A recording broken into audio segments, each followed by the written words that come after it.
আমরা এরশাদের কঠোর সামরিক শাসনের সময়ও আমরা নিষেধাজ্ঞা উপেক্ষা করে সিলেট প্রেস ক্লাব মিছিল করেছে রাজপথে, যখন কারো সাহস হয়নি। কারণ ছিল আমরা ঐক্যবদ্ধ ছিলাম। অত্যন্ত দুঃখজনকভাবে আমাদের মধ্যে কিছু বিভাজন চলে এসেছে। আজকে আমরা তুরাবের রক্তের ঋণ শোধ করার একটি উপায় হচ্ছে আমরা যেন পুনরায় ঐক্যবদ্ধ হতে পারি। আমাদের বিভিন্ন জনের বিভিন্ন মত থাকতে পারে, কিন্তু সাংবাদিকদের স্বার্থে, সাংবাদিকদের সুরক্ষার স্বার্থে আমরা যেন সবাই এক পয়েন্টে থাকি, আমরা যেন ঐক্যবদ্ধ থাকি। এটা হচ্ছে আমার সবার প্রতি আহ্বান এবং অনুরোধ।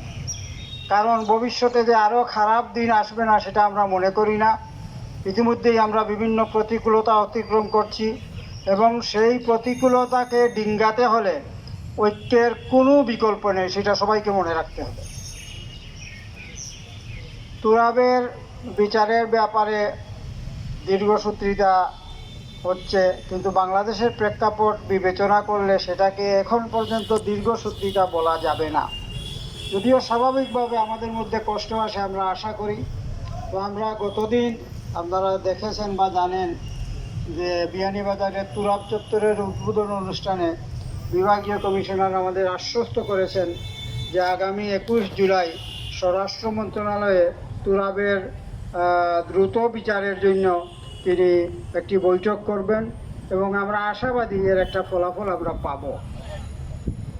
আমরা সর্বান্তকরণে সবাই চাই যে তুরাব হত্যার দৃষ্টান্তমূলক শাস্তি হোক, তার বিদেহী আত্মা যেন শান্তি পায়, পাশাপাশি আমার সাংবাদিক সমাজের সুরক্ষা যেন নিশ্চিত হয়, আর কোনো তুরাবকে যেন এইভাবে আপনার অকাতরে প্রাণ দিতে না হয়।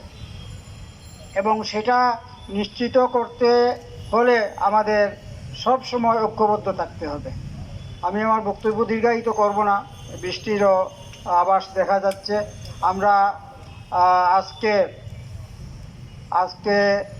এই আমাদের এই আয়োজন থেকে আমরা সরকারের বিভিন্ন এজেন্সি এখানে থাকার কথা, আমরা যেটুকু জানি তারা বিভিন্ন, আমরা মনে করি যে আমাদের সিলেটের সাংবাদিক সমাজের যে ঐক্যবদ্ধ দাবি সেটা হচ্ছে তুরাব হত্যার যেন দ্রুততম বিচার হয়। আমরা কয়েকদিন আগে আমাদের আইন উপদেষ্টা বলেছেন যে একটি হত্যার যদি বিচার হয় সেটা আবু সাঈদের হবে, এই ধরনের একটি কথা উনি বলেছেন। আমরা বলি যে 2 নম্বর যে হত্যার বিচারটি হবে সেটা যেন তুরাবের হয়। এই বিষয়ে আমরা কোনো সময় দিতে আর রাজি নই। আর আবু সাঈদ এই বিপ্লবের প্রথম শাহাদত বরণকারী, সেই হিসাবে আমরা মেনে নিলাম, কিন্তু সাংবাদিকদের মধ্যে আমরা তুরাব প্রথম মৃত্যুবরণকারী, সুতরাং দ্বিতীয় বিচারটা যেন তুরাবের হয় এবং সংক্ষিপ্ত সময়ের মধ্যে হয়।